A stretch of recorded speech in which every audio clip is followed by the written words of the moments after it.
Hey, sports porchers, it's your hockey Jesus. And I'm back with analysis of the Pittsburgh Penguins at the Boston Bruins tonight. Well, what an absolute snooze fest tonight was. 2-1 loss tonight for the Pittsburgh Penguins in Boston. And I tell you what, they lost 1-0 to them earlier this year. I don't know what to say about the Boston Bruins, but first let's say what happened to the Pittsburgh Penguins. Lizzo was out. I guess he got an injury this morning. Hopefully, it's just day to day. I don't think it's anything to be too concerned about at this point.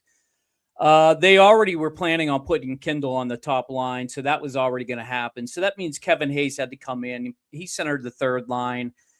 Avery Hayes moved down to the fourth line, and I guess Stuart was doing the center duties down there.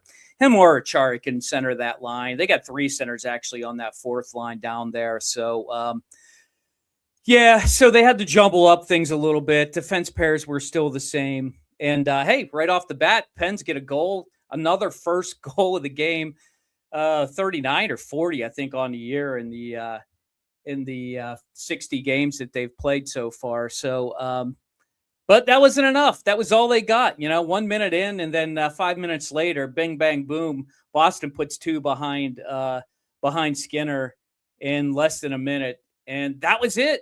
That was it for the whole game. That was the whole scoring. There really wasn't much to say. The one thing that I did notice about the Pittsburgh Penguins, well, first let's talk about Boston. They have the biggest defensive team, I think maybe the NHL. McAvoy's their smallest guy, and he's 6'1". I mean, when you saw Sammy Gerard out there and Avery Hayes skating around those defensemen, it was like forest. It was like they were, dwarfs in a forest out there. They're just so hard. They're just so hard to play against because the thing about big defensemen is they're usually slow, but not Boston's defense. They can really move the puck. I like the way they attack in the offensive zone. I mean, when the Penguins are trying to bring it out, they'll send two guys down, and a lot of times that was causing a bad pass out of the zone that was picked off by the third guy coming in for Boston. Skinner was good tonight. Skinner's save percentage tonight was .929. That's usually good enough to win a game.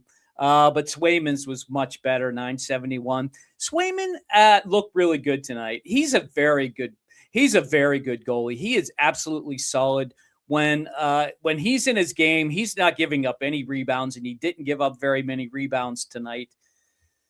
Oh, man, I think the Pittsburgh Penguins, and I alluded to this earlier on a couple other shows. And by the way, I'm your hockey Jesus. I'm here after every single Pittsburgh Penguins game. If you like what you're hearing, smash that subscribe button because I am here after every single Penguins game, giving it to you. Even when it's an absolute snooze fest like tonight, a boring game. But hey, if you're a winner, you love it. If you're a loser like the Penguins, you're just like, oh, man, if we could have just somehow snuck one by Swayman. They had some opportunities, but they needed to get a bounce. They needed to get some puck luck. They just needed to do something different. But that wasn't happening tonight. The thing that the Pittsburgh Penguins really are in trouble with, and, got a couple days until the trade deadline. If they're going to go out and get somebody, they got to go out and get somebody who wins draws.